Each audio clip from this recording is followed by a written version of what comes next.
Basahin natin ang ating teksto. Siguro yung iba dito, marami yung iba sa atin, lalo na kung matagal ng Kristiyano, alam na tong verse na to. Sa ikalawang hari, chapter 4, verse 1 hanggang sa mga sumusunod na kabanata. Ako muna magbabasa, salitan po tayo. Minsan, ang asawa ng isang sa mga propeta ay lumapit kay Eliseo. Sinabi niya, hindi po kaila sa inyo na ang asawa ko ay namuhay ng may takot kay Yahweh hanggang sa mamatay. Ngayon po, ang dalawa kong anak na lalaki ay gustong gawing alipin ng isa sa mga pinagkakautangan namin. Ano ang may tutulong ko sa iyo? Tanong ni Eliseo. Ano ba ang meron ka sa bahay mo? Wala ko, maliban sa isang boteng langis. Sinabi ni Eliseo, puntahan mo ang iyong mga kapitbahay at humiram ka ng mga lalagyan ng langis hanggat mayroon kang mahihiram. Pagkatapos, magkulong kayong mag-ina sa inyong bahay at lahat ng lalagyang nahiram mo'y punuin mo ng langis na nasa bahay mo. Itabi mo ang mga napuno na. Umuwi nga ang babae at pagdating sa bahay ay nagkulong silang mag-ina at isa-isang pinuno ng langis ang mga lalagyan habang ang mga ito ay dinadala sa kanya ng kanyang mga anak. Hindi niya niya tumulong ng lahat, kaya sinabi niya, pagkutanhan mo ako ng lagay. Pumunod mo ang lahat, sagot ng kanyang mga anak, at tumigil na ang pagdaloy ng langis. Pumunta siya kay Eliseo, ang lingkod ng Diyos at sinalaysay ang nangyari.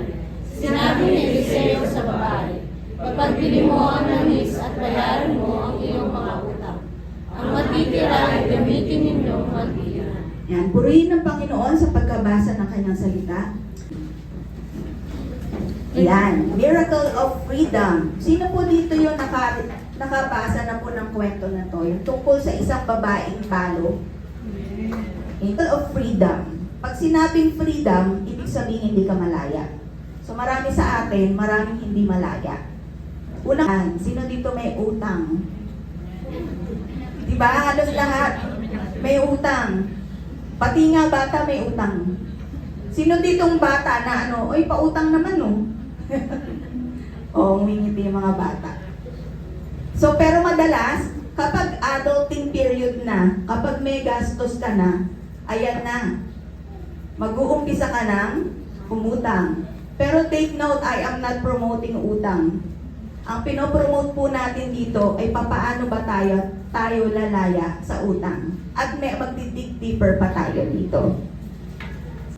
Sino ba naman ang ina na ipagbabayad ang kanilang mga anak? Meron ba? Ayaw niya, syempre. Kahit gaano pa man kakulit, kahit gaano pa man kasama, kaswail yung anak natin, hindi natin ibebenta. O hindi natin, sige, dyan na lang yan, gawin mong alipin para, tapos ikaw giginhawa, libre ka na. Di ba walang ganon? Wala. Unless na lang na talagang sinasagiban ng masamang spirito yung magulang nun. Okay? So, yun yung senaryo. So, anong klaseng pagkaalipin? So, makita natin na next slide. Itong mag-iina na to, itong babaeng balo na to, alipin siya ng pinagkakautangan. Actually, hindi ka alipin ng utang. Alipin ka nung pinagkakautangan. Kapag may utang ka sa isang tao, kahit anong sabihin niya sa'yo, susunod ka. Tama? Diba? Tapos, yun, alipin, wala, magiging sunod-sunuran ka. Kasi meron kang utang, actually, even yung utang na loob, diba? Alipin ka ng pinagkakautangan mo ng loob. Tapos, paano pa siya naging alipin? Naging alipin siya ng takot. Dito yung may ginawa na. Pag nandyan na si Bombay, yung pinagkakautangan, magtatago na sa kwarto. Kahit anong kato, patayin mo yung ilaw. Sasabihin pa sa mga, patayin mo yung ilaw. Kunyari, walang tao dito. Real talk yan. Naririnig ko yan sa mga kapatiran natin. Sa kwento, diba? Katok ng katok, tapos walang sumasagot. Bakit takot? Iging sinungaling pa. O anak, sabi mo wala ako dito at tinuruan pa yung anak na magsinungaling. Alipin ng pag-aalala. No? mo, pag naglalakad ka sa daan, hindi ka mapakali. Bakit? Baka dumating yung pinagkakautangan mo, singilin ka. Hirap at dalamhati, lalo na kapag yung sinisingil ka na talaga ng husto, tapos ang hinihingi kabayaran, yung pinakamalapit sa'yo. Diba, mag-aalala ka talaga, alipin ang kawalan. Diba, kahit anong struggle mo, kasi kung lubog ka sa utang, pag nagkaroon ka ng pera, ipambabayad mo lang, or kulang pa yun, uutang ka na naman. Kawalan, palaging wala. Meron na, pero wala pa rin. Parang never na nasasatisfy or never na pupunuan. No? Tapos kawalan ng pag-asa. So dito, ano na lang pag-asa niya? Wala siya trabaho. Eh yung mga anak niya, bata pa. So anong pag-asa doon? Paano ka makakaahon? Diba? Pero, sabi dito sa Proverbs 22:7, the rich rule over the poor, and the borrower is servant to the lender.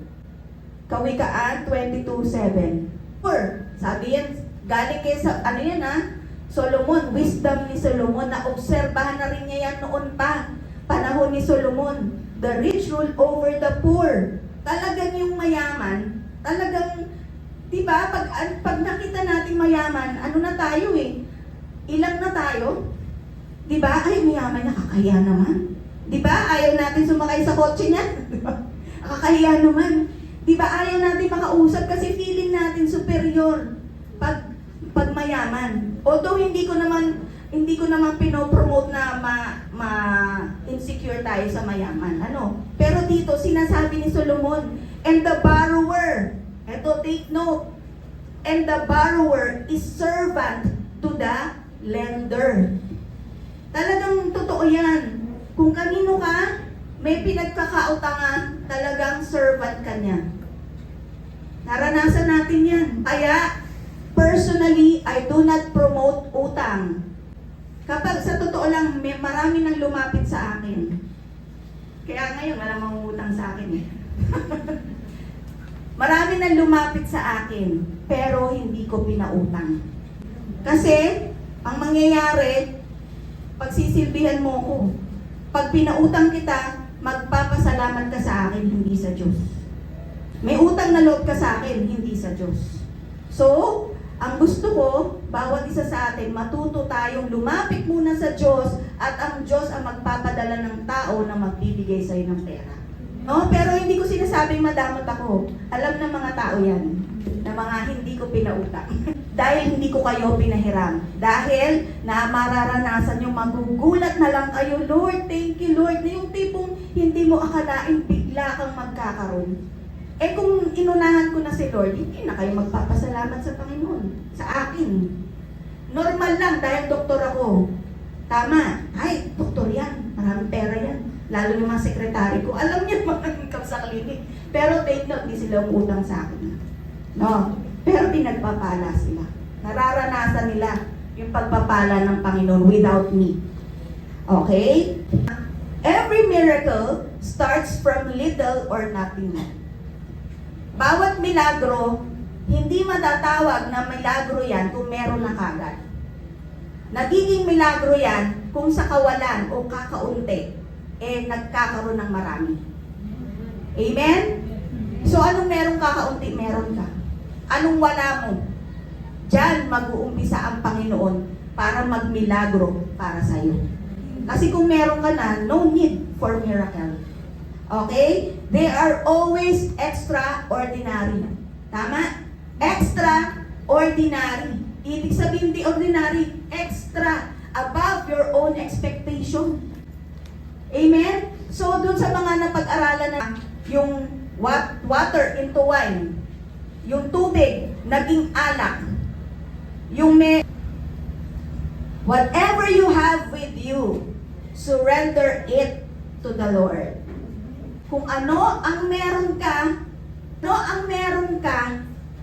ibigay mo yan sa Panginoon.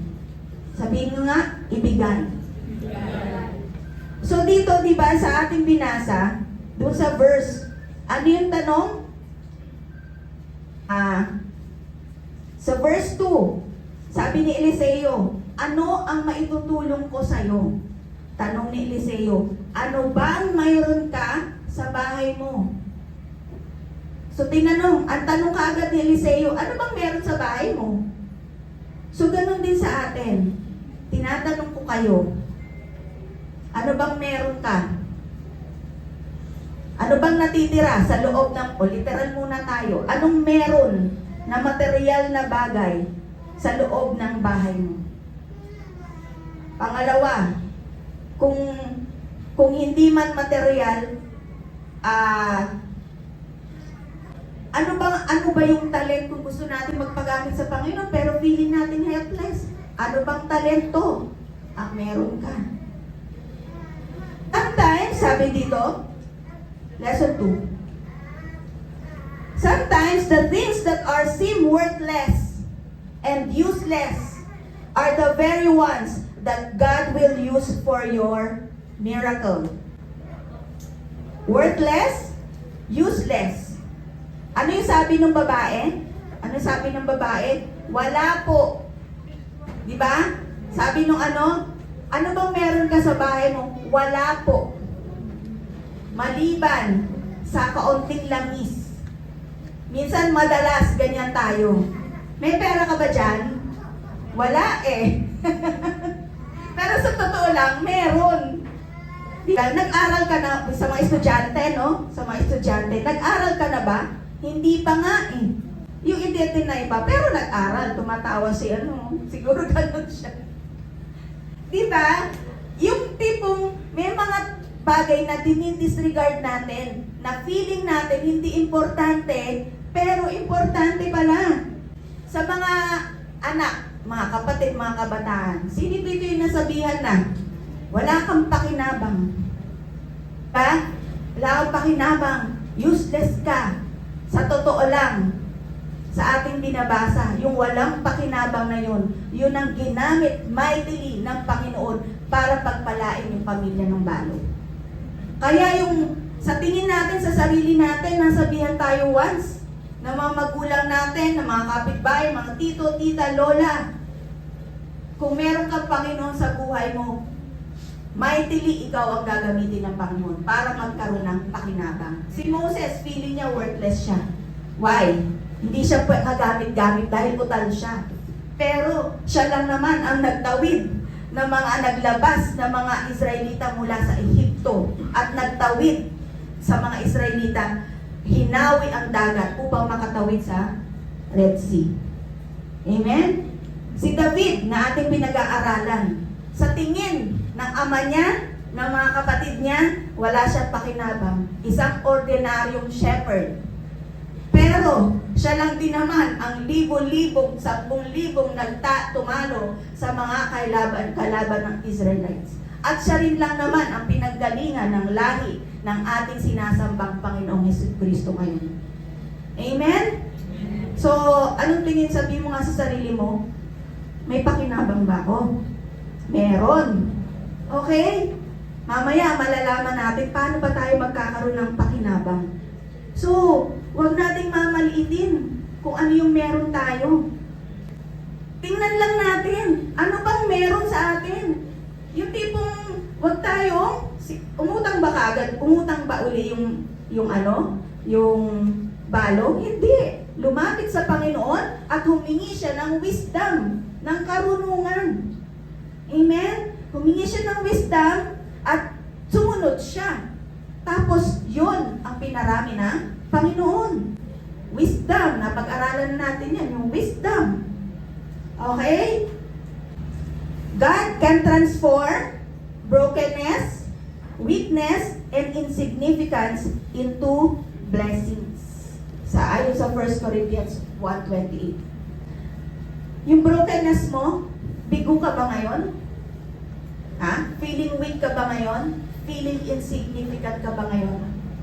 Pwedeng baligtarin ng Panginoon yan because God is sovereign. Ibig sabihin, makapangyarihan siya. Walang imposible sa Kanya. 3, napaka-importante ito. When God gives you a command, obey. Yan. Sabi, for every miracle, pinag-aralan natin to last time, for every miracle, there is a command, and we have to obey. Sa lahat ng binabasa natin, Genesis to Revelation, there is always a command. At nangyayari yung miracle kapag nag-obey yung vessel of miracle. Ano yung command ni Eliseo? Pumunta ka sa mga kapitbahay, sabi, di ba sabi, ano ba meron ka? Ito lang, itong kaunting langis na to, yung jar of oil. O sige, sabi ni Eliseo, punta ka sa mga kapitbahay mo, manghingi kayo ng mga, ano bang tawag dyan? Clay pot o yung mga lalagyanan. Bangata kayo, tapos dalhin nyo sa bahay nyo. Kung ikaw, lubog sa utang, nagdadalamhati, talagang nag-aalala para sa iyong mga anak, iniisip mo paano ka makakaaw sa utang, iniisip mo paano mo maliligtas yung mga anak mo. Tapos sasabihan ka pa, pumunta ka sa mga kapitbahay mo at kung manghingi ka empty jars. Susunod ka, marami sa atin marami sa atin mag-iisip pa, tama, magra-rationalize pa Eliseo, bakit ko naman gagawin? Tatanungin mo pa. Aalimin mo pa ang reason. At malamang kung hindi mo gusto yung reason, hindi ka susunod. Marami ganyan. Diba? Kung hindi pasok sa sarili mong reasoning, hindi ka susunod. Pero ito, without questions asked, lumakad silang mag-iina at nanghingi ng mga jars, iba-ibang sizes. At ang catch dito, maraming mga pwedeng mangyari habang kumakatok ka. Ano, imagine natin, habang nangihingi ka, anong gagawin mo dyan sa mga sa mga lalagyanan na yan? Di ba mag-explain ka pa? Na marami pa mangungutya, marami magre-reject sa'yo. Tama? Hindi naman lahat yan na pagkatok sige, bigay ka agad. Hindi. Importante rin sa kanila yan. Kaya sila may mga ganyan dahil gamit nila. Tama? Pero, nag-effort pa rin yung mag-iina. Take note, mag-iina. So, kung gusto natin ng milagro sa ating buhay, importante, family kayo, sama-sama. No? Magkipag-cooperate ang bawat isa. Kung yung nanay lang ang nangolekta, mahihirapan. At saka limited ang makukolekta nila. Kaya napaka-importante, merong unity sa isang pamilya. Sabihin nyo nga, unity. For every miracle, there is a command and we need to obey. Sabihin nyo, obey. Sumunod ka. Diba, maraming hindi napapangyari dahil sa katigasan ng ulo. Dahil sa sariling talino. Diba? Sariling paraan. Kaya hindi napapangyari yung mga gusto natin mapangyari sa buhay natin. Amen? Lesson 4. We need to act and exert effort if we want to receive our miracle. Konektado dun sa lesson 3, kailangan kumilos tayo. Marami sa atin kasi, hingi lang ng hingi, pray ng pray, pero hindi kikilos. Yun nga, hindi nga mag-o-obey. O kaya, wala siyang ma-obey kasi hindi siya nakinig. Nananalangin lang tayo na nananalangin. Pagkatapos nating lumuhod, naglabas lang ng loob sa Panginoon. Marami yan, iyak lang iyak sa Panginoon. Nahirapan na ako, ganun. Talagang okay yun. Sige, labas mo lahat ng sama ng loob. Hindi ko na kaya, ganun. Tapos pagtayo, okay, thank you Lord, gumaang ang pakiramdam ko. Pakiramdam lang. May instruction si Lord. Nararamdaman ng Panginoon yan, nararamdaman mo. Kaya bibigyan ka niya ng solusyon. Hindi lang yan empathy. Okay? Hindi lang makikipagsimpatya sa iyo ang Panginoon. Tutulungan ka niyan. Kaya maraming tao, dasal lang ng dasal, pero one way. Ilalabas lang niya yung sama ng loob niya sa Panginoon. Tapos, okay, magaan na pakiramdam ko. Di ba? Ganun lang namin dun sige, lakad na uli ako, haharapin na niya uli yung problema niya. Sarili niya uli paraan.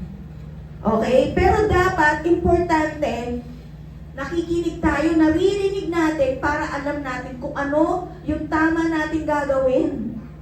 Okay?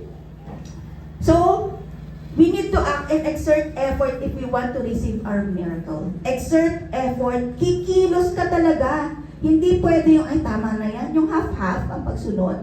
Oil represents your blessing. No? Diba? Ang problema ng mag-iina ay wala silang salapi. Yung oil na yon, yun din yung ibebenta nila. No? Pero ang problema before nun, kukunti lang. Pero take note, yung kukunting yon, gaya ng sinabi ko, blessing mo yan.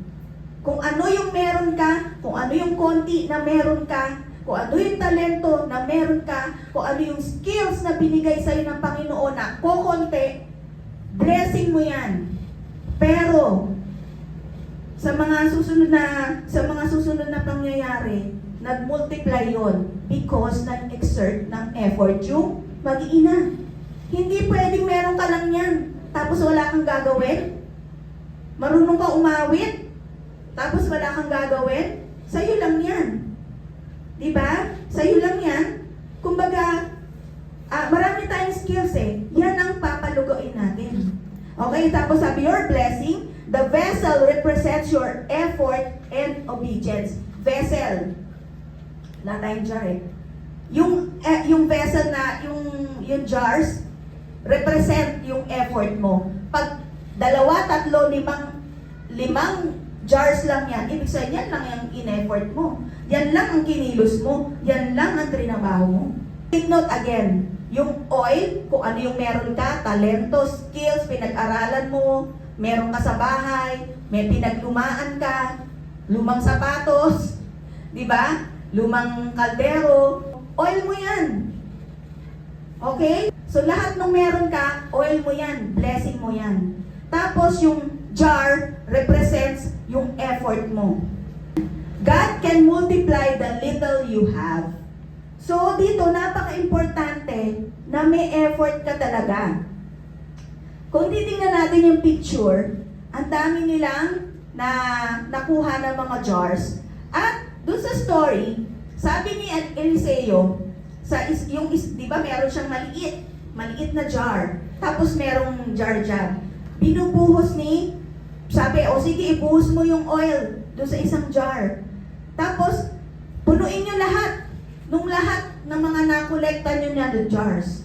Ang dami na napuno yung bahay nila ng mga jars dahil nag-extra effort sila. Talagang they gathered as much as jars as they can hanggang sa mapuno yung bahay. So, ganun din na tayo. Exert tayo ng effort. Gawin natin lahat ng paraan. Ayon sa kalooban ng Panginoon. Ayon sa instructions ng Panginoon. Hindi sila nag-divert.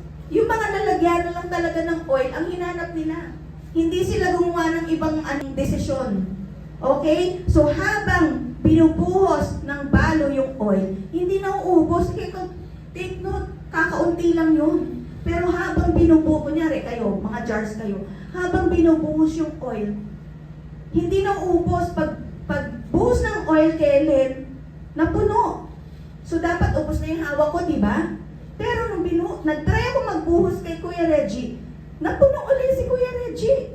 Tapos, kay Tita Seni, kay Tita Len, Kikikay, hanggang sa lahat kayo, pagbuhos ng oil, napuno. Why? Galing ba yun sa babae? Galing na yun sa Panginoon. What if kalahati lang yan? Yung lahat ng nandun, hindi umaten. Kalahati lang, hanggang kay Kuya Jerwin lang, at saka kay Ate Claudette. So, ipagbuhos ng oil, hanggang dun lang din yung blessing, yung oil.